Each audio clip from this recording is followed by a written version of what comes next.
Hey guys, welcome back for another episode. So today's going to be a bit of a long one, but one that I think is very important. Something that I've been trying to bring to light for a while and very rarely considered, and that's the efficiency of a grow. In other words, what does it take to produce a unit of flower and how much yield do you get relative to that? And as we'll discuss towards the end of this video, the current standards of gram per watt, gram per kilowatt hours, that's just not doing it. That's just not taking account the inputs that actually go into a grow. It's just the electricity. And even within that, there's so many variables, it's just not a good comparison whatsoever. But there is a unit that we can all easily use, all easily calculate for our grows that will allow us to compare any grow to any other grow. So whether you're a microgrower growing in a PC tower, or if you're a warehouse commercial guy, we can all compare our grows to each other and see what's what. Basically, we're just going to take account of everything that went into this fixture, and this will also give you the idea of the cost of the fixture. And then we'll take it a step further and do a bit of cost projection for the actual grow. So, let me zoom in. If we're talking about a basic fixture, so kind of the one I showed you in the first part, just quickly, we have two QB120s. And I got a 4-pack of these on Amazon for $120.50. They sell them on the website, which is sold out right now, for $30, but I'm sure there's shipping on top of that. But basically, mine cost me a total of $62.25, and there's no sales tax in Oregon, so that is what I actually paid. And then I got a Meanwell driver, which is the HLG 100H, and this tells you the wattage, by the way. And 48A, and this is the voltage and a class for whether it's dimmable and what kind of setup it has. And I actually got this one for $38.96 off of Arrow, and they had a 10% off sale for that. Okay, as far as the cord, as I mentioned before, I got one from a secondhand store, really long one, so I used that for the plug and the extension for a whopping $1. Then the actual fixture, we needed 2 of the aluminum angle pieces, and those are the 48-inch length by 3/4 inch sides, and it's the 1/16 thickness. And let's see, each of those is 527 times 2, 1054. Then let's see, what else did we have? We had some machine screws. Those are the ones that hold the fixture together. And those are the number 8s I use, the 3/8 inch length. And we needed 8 of these. 4 for the corners and 2 to strap down the other edges of the QB120. You could get away with just 4 if you really wanted to, but they sell these in an 8-pack. Oh, and the nuts all come in an 8-pack at Home Depot for $118. So that's convenient there. And let's see, finally, those yellow tab connectors. It's male and female. They come in separate boxes, and we need a set of, let's see, they come in a set of 10, but we need a set of 4 for ours. And so each of the boxes is $287. We need 2 of those because one's male and one's female separately, but we only used 4 and they come with 10 total. So the actual cost here is $230. Okay, so that's basically it for the basic setup. So that gives us a grand total of $116.23 or $58.12 per board. Again, I'm making a fixture with 2 of these QB120s in it. So to give that some context, the alternative to this would be to use the kit that has the QB120, and that kit is called HLG65. And that basically has a QB120 in it, driven by a Meanwhile OWA 60U 24 driver. And that driver is a 24 volt 2.5 amp. Somewhat odd because on the site it recommends 2.1 amp. Other people are driving at 2.4, so I think it's like 2.4 and a half really is what this is doing. And on the site for this kit, they are claiming a whopping 2.3 micromole per joule efficacy. So basically how much usable photons you're getting per unit energy.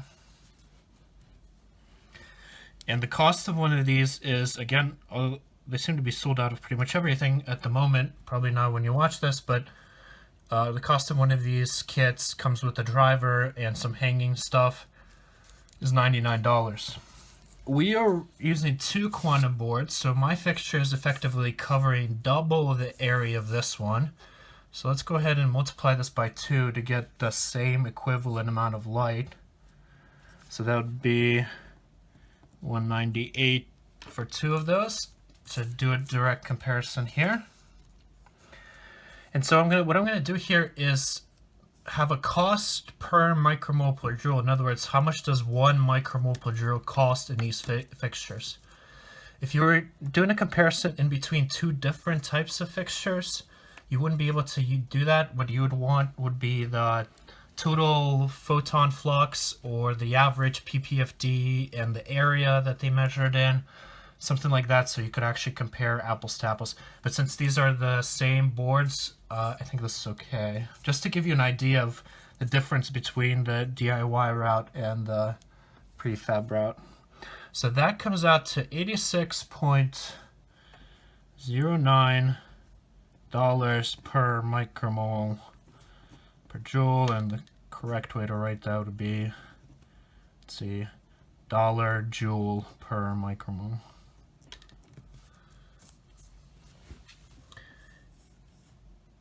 And then if we compare it to my DIY route that we just described here, let's say that I drive it at the standard setting. So this HLG100A48A is an adjustable driver. You can adjust the current or the voltage, either one. But I think it's set standard at 2.1 amp. 2.1 amp. And it's gonna, since they're 2 in series, it has 48 volt total. They're gonna be split between those 2, so each one's gonna see 24 volt.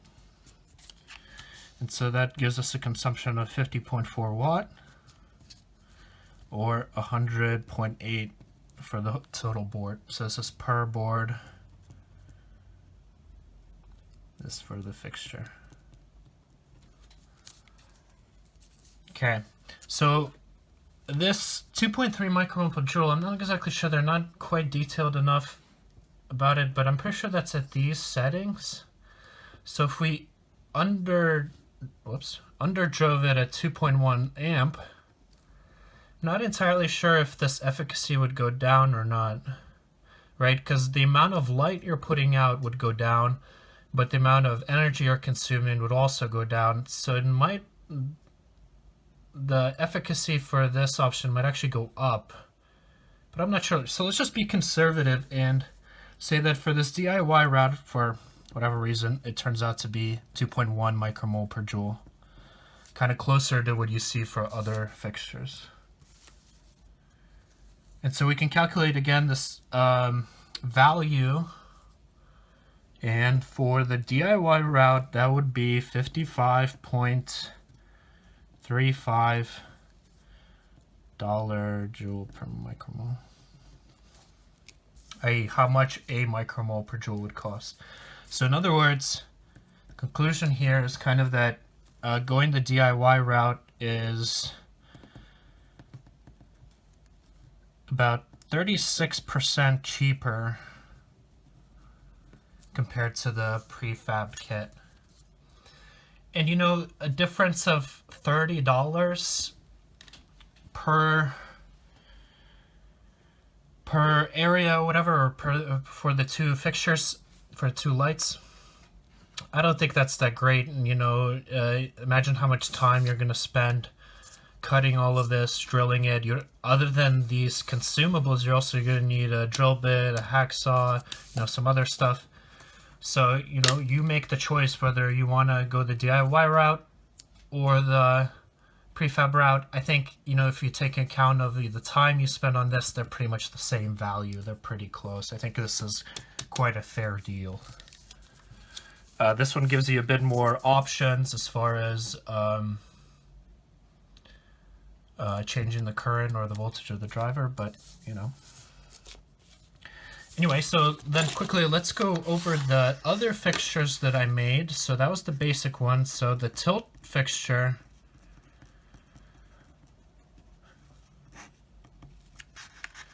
So you're going to need an additional aluminum angle. Need 4 more machine screws and nuts. You need 4 bolts if we're going with that setup for the swivel point.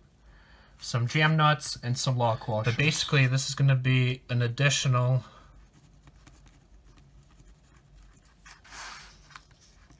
$7.78 to that. And the last fixture we made, which was the gold fixture. So basically it's just the tilt fixture with paint and brass screws. So replace all the machine, whatever they are, zinc coated screws with brass nut screws and everything else. And the total cost for that, including the quantum board and the drivers and the paint and everything, is 136 point, sorry, those are my notes, 0.41. So, let's see, what is it, $20 to go for the fancy model. But yeah, but basically a good bit of extra cost there is the self-etch primer, the gold paint, and the enamel, which is itself is like $12, $13. Okay, so finally, let's take everything into consideration. So we said that I'm going to drive it at about 100 watt. So we have 100 watt for the lights. You know, I can probably do 10 watt for a fan, 5 for circulating, 5 for a small extraction fan. And then let's just throw in another 20 watt. So maybe it's the winter and I'm going to use my micro heater with the auto temp controller or whatever else. Let's just throw that in as miscellaneous 20 watts to kind of give some more reality. And so that's a total of 130 watt my grow consumes anytime it's on. We can then go ahead and project that if we go for a 2-month veg, and this could be different for you, and let's say a 2-month flower, that's going to be, what is it, 60 hours or 60 days times 18 hours for the veg, 60 days times 12 hours for the flower. And that gets us 1080 plus 720. 1800 total hours for the entire cycle. So then we can use that to calculate how many kilowatt hours we consume for the entire grow. And if we're being really accurate, we should separate these out, because this applies to the light, but the fan and the mist would probably be running 24/7. So what is that going to be then? 120 times 24 for the fan and the mist. If it's running 24 hours, it's going to consume 2,880 hours within a cycle. And the last bit of data we need to finish this up is the cost per kilowatt hours. And I'll look that up. The national average is 12 cents per kilowatt hour. Okay, so let's break this down. We have, for the light, we have 100 watts. Oops, I'm writing through the camera there. 100 watts, which is 0.1 kilowatt. And the cycle is going to run for 1800 hours. Therefore, that's 180 kilowatt hours. The fan and the mist utilities is going to be 30 watt. 0.3 kilowatt. And we're saying that does run 24/7, which is 2880 hours. Consuming a total of 86.4 kilowatt hours. So if we add those up, as far as the electricity is concerned, we have 266.4 kilowatt hour, and we can multiply that by the cost, dollar per kilowatt hour. And simple check, if you're doing things right, your units should always cancel out to give you the last one, the one you want. And so that comes to a total of about $32 per cycle for electricity. And this is where I really want to make a point of how using the metric of grams per watt, grams per kilowatt hour, grams per light, even grams per meter squared doesn't work. Forget about it. I have no idea why we're stuck on that. This is not difficult to do. You can see I can do all of this without buying a single part. I could have done all of this before I bought my quantum boards or the driver. It's easy to do this cost projection to figure out what exactly it's going to cost you. And so the reason it really breaks down is that, you could have many lights with low output, you could have lots of areas, small areas, there's just too many variables that are not accounted for here. And on top of that, it's just not accurate. Electricity is not the only thing that your grow is consuming. Think about nutrients, water, soil, especially if you're using new stuff every grow, and then you're amending it with new stuff every grow. If you're using HID lights, you're probably switching out bulbs every couple grows. All sorts of other things, even your own time. For a true cost analysis, for something to be really accurate, we have to account for everything. And that's why the metric we have to switch to, the one that we have to use, is dollar per unit. So I say dollar per gram. That's actually turns out to be quite a convenient one to use. Think about it. Cost is the metric we use for every commodity. That's how we compare everything. And so if we do that accurately, it gives us a very powerful tool.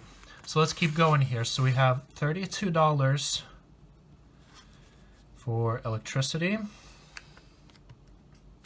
And then mine's, a minimal microgrow. So yours probably will be a lot more, but mine is just, I'd say, about $10 for some fish emulsion, some kelp, a little bit of Dr. Earth here and there, and we'll include water in there because that's really negligible. I looked it up, and in Oregon, 1 cent gives you about 1.7 gallons. So we're talking about basically a grow that's consuming about $42 of inputs per cycle. So therefore, so we can make a strong conclusion here. To get $1 per gram as our efficiency of grow, again, I'm saying this is the unit we all should be aiming for.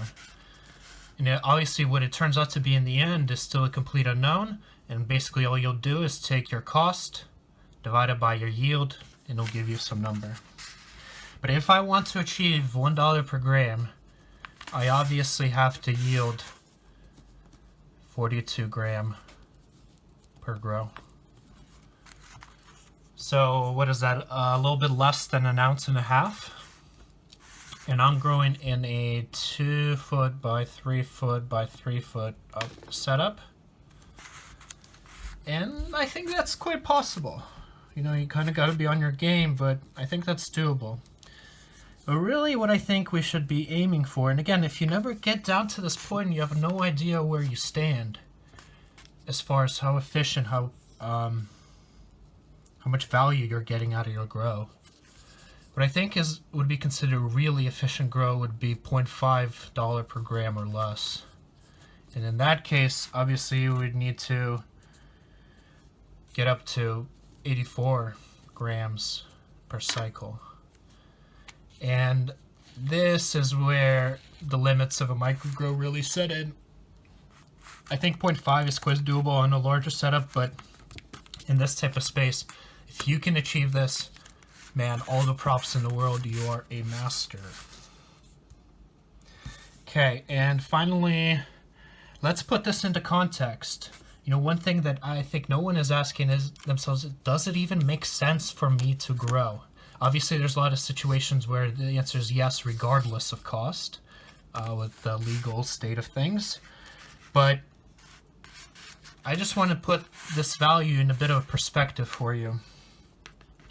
So I have a friend here in Oregon who's kind of a smaller scale commercial grower. Basically, what you kind of expect around here, I think most people would probably agree with this, is about $100 per ounce. And I'm talking about top shelf quality stuff. And so to achieve this metric in our grow, we would only need to yield 13 grams just to match his cost, his price rather. And so that's a local kind of friend.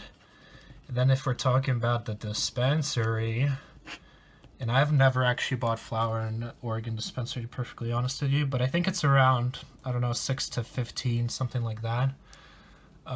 Where unfortunately I think these prices will be of lower quality stuff.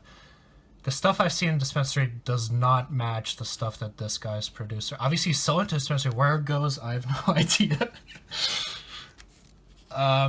But yeah, the stuff he produced is probably going to be towards this end, closer to East Coast prices. And so, if you do this cost analysis, and I bet for a lot of people, this second spot with all the other inputs other than electricity could be much greater than the actual electricity cost. You know, all the newts, all the soils, the lights, everything people consume every cycle. And hey, that's great, but only if it's justified by the yield. And you'll only know that if you do this type of analysis. And so if you do that and you realize, oh, wait a second, with all of these newts I'm buying all the time and everything else, I'm somewhere in this range, then what's the point? The only reason that they would justify to keep going is as a hobby, as for fun, just something you do to satisfy your own curiosity. That's why I'm always comparing everything to $1 per gram. To me, that's kind of a threshold value. If you're above that, you need to think things through. If you're below that, You're killing it. Way to go. Just quickly, I was thinking of the cost of production, the efficiency of my outdoor greenhouse grow. And this past year, we didn't water, we didn't feed it anything. In fact, all of the plants and the grafts that we put on them came from clones that we had previously flowered out, so the cost of that was kind of already recouped. But basically, if I take that into account, you know, one clone around here is about $15 to $20 from a dispensary. We had 4 plants in there. Well, 5 in the end, but let's just go with 4 for now. So that's what, $60 to $80. And I didn't actually keep track of the total yield we got because just all of the sequential harvests, there's just too much of a pain. I don't really care, to be honest. But I made some estimates based on how much I still have and how much I gave away and all that, how much I converted into extract. And the cost of production that I came out with, or I came up with a range, was basically 3 to 7 cents per gram. So that's not bad for a minimal input grow, trying to achieve 0 inputs, which of course for Sensimelia really isn't feasible. Alright guys, so I would love to be kind of an aggregator, collector of this efficiency data. So if you have a chance to calculate the cost, the dollar per gram for your grow, and you know, I'm relying on you for the accuracy of that, definitely let me know. I would love to take that down and start a data set to figure out what is the actual average. You know, I'm just guessing $1 per gram is a good thing to aim for. It could be unrealistic, I don't know. So definitely put that down in the comments and I would really appreciate it. So thanks for watching guys, and we'll see you in the next one.